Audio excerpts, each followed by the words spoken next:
Assalamualaikum warahmatullahi wabarakatuh. Alhamdulillah wassalatu wassalamu ala khairi khalqihi rasulina wa nabiyina wa sayyidina Muhammad sallallahu alaihi wasallam. Jamaah Masjid Az-Zura yang dimuliakan Allah Subhanahu wa taala, Bapak-bapak, ibu-ibu dan teman-teman sekalian.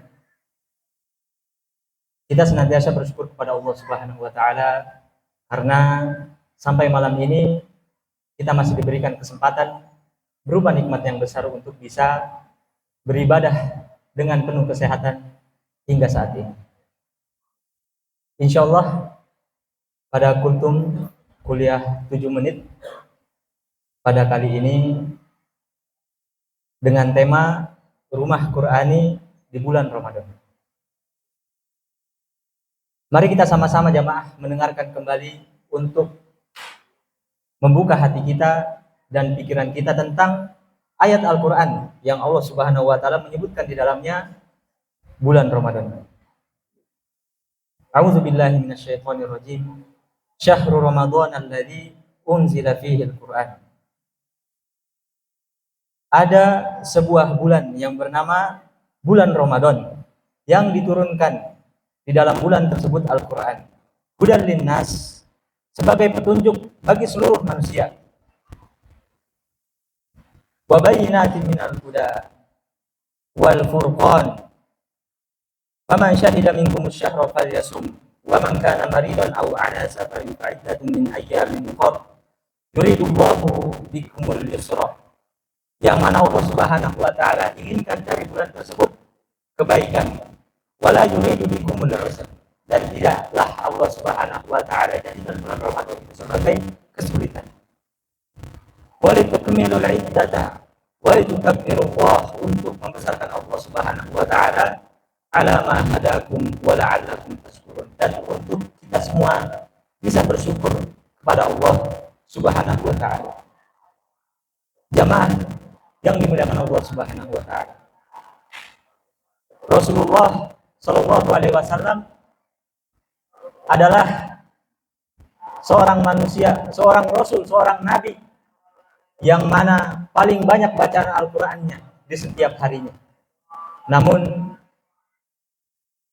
beliau mengkhususkan bulan Ramadan, lebih memperbanyak bacaan Al-Qur'an di bulan Ramadan. Dalam hadis riwayat Muslim, Rasulullah mengatakan tentang keutamaan Al-Quran. Wa majtama'a qaumun fi baitin min buyutillah yatluna kitaballah wa yatadarasuna bainahum illa nazalat alaihimus sakinah. Rasulullah bersabda, dan tidaklah sebuah kaum berkumpul di rumah Allah. Mereka membaca Al-Quran dan mereka saling belajar tentang Al-Quran di antara mereka, kecuali Allah Subhanahu wa ta'ala akan turunkan kepadanya as-sakinah, ketenangan. Wa ghasyiyatuhumur rahmah, dan rahmat Allah Subhanahu wa ta'ala meliputi hati mereka. Wa khaffathumul malaikah, dan malaikat akan mengelilingi mereka. Wa dzakarahumullahu fi man 'inda, dan Allah Subhanahu wa ta'ala menyebutkan nama-nama orang yang membaca Al-Quran di antara malaikat-malaikat di atas langit. Jamaah, begitu mulianya Al-Quran. Di dalam bulan Ramadan ini, pernahkah kita bertanya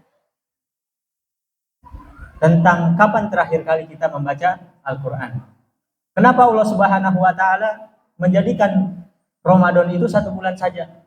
Padahal Ramadan adalah bulan yang mana orang yang jahat sekalipun, yang dianggap buruk sekalipun, menjadi tertahan dari perbuatan buruknya. Sebagaimana yang kita ketahui bahwa kejahatan menurun di bulan Ramadan. Kalau kita makan ayam dalam 1 hari sekali setiap hari, maka kita akan merasa bosan. Jika kita makan tempe 1 minggu full, tiba-tiba hari ke-8 kita makan ayam, maka kita akan merasakan bahwa ayam begitu nikmat. Begitu juga dengan bulan Ramadan. Allah Subhanahu wa taala tadi mengatakan walitukmilul iddah, dan Allah Subhanahu wa taala menjadikan bulan Ramadan itu sebagai penyempurna bilangan bulan-bulan di dalam kehidupan. Allah Subhanahu wa taala menjadikan bulan Ramadan sebagai hadiah, sebagai puncak bulan dari ke-12 bulan. Dari 11 bulan yang ada jamaah, mungkin kita sedikit berinteraksi terhadap Al-Quran, sedikit membaca Al-Quran. Pernahkah kita bertanya, kapan terakhir kali kita bersemangat sebagaimana semangat kita dalam membaca Al-Quran dan membersamai Al-Quran di bulan Ramadan? Seorang Syekh Al-Imam Malik bin Anas Al-Asbahi yang bergelar Imam Darul Hijrah, salah seorang imam Al-Arba'ah, imam yang 4, imam mazhab. Beliau dikatakan memiliki pengajian yang dihadiri oleh banyak manusia. Salah seorang syekh mengatakan bahwa di majelis beliau hadir sampai 60.000 orang. Mungkin kalau kita bisa gambarkan zaman sekarang, di mana orang-orang berlomba-lomba untuk belajar di sana adalah di Mesir misalnya Al-Azhar, Universitas Al-Azhar, atau di Madinah ada Universitas Islam Madinah.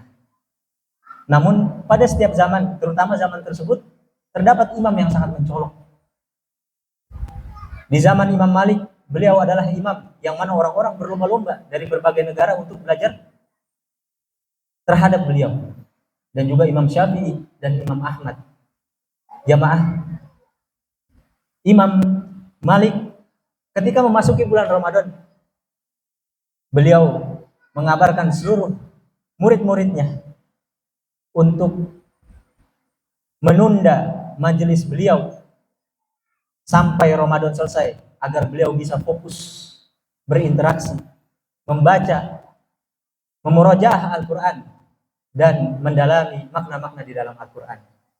Beliau adalah imam yang sangat mulia. Sebagaimana ada kisah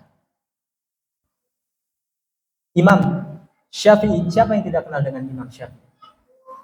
Syekh Abu Bakar bin Ali Al-Haddad mengatakan tentang Imam Syafi'i, aku mendapat cerita langsung dari Rabi bin Sulaiman tentang Imam Syafi'i, bahwa Imam Syafi'i menghatamkan Al-Quran pada bulan Ramadan sebanyak 60 kali. Di luar bacaan sholatnya yang bisa mencapai 59 kali.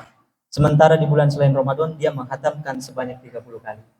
Jamaah yang dimuliakan Allah Subhanahu wa taala, sesungguhnya Allah Subhanahu wa taala menjadikan orang-orang soleh dan menjadikan cerita-cerita mereka sampai ke telinga-telinga kita adalah untuk kita mendapatkan pelajaran dan termotivasi. Sekarang apa yang terjadi dengan rumah-rumah kita? Alhamdulillah, kita semua bersyukur kepada Allah Subhanahu wa taala. Yang pasti bulan Ramadan menjadikan rumah kita lebih tenang dari biasanya. Setiap rumah pasti ada bacaan Al-Quran, dan setiap rumah pasti didirikan sholat, dan setiap rumah menyambut buka puasa dengan gembira. Bulan Ramadan adalah bulan yang seharusnya setiap muslim berinteraksi terhadap Al-Quran dan terhadap ibadah-ibadah Allah Subhanahu wa taala dengan benar. Maka dari itu ada seorang ulama mengatakan, sebaiknya ketika kita Allah Subhanahu wa taala gerakan kita untuk beribadah di dalam bulan Ramadan, membaca Al-Quran dengan begitu tartil dan begitu tertib setiap habis sholat beberapa kali, maka hendaknya kita tidak meninggalkan kegiatan tersebut.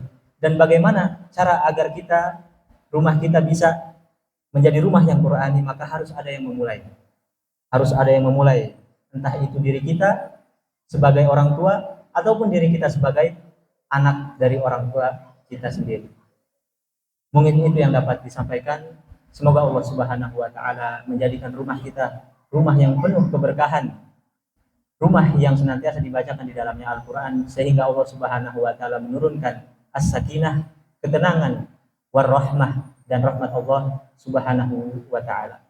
Hadanallahu wa iyyakum ajmain. Wassalamualaikum warahmatullahi wabarakatuh.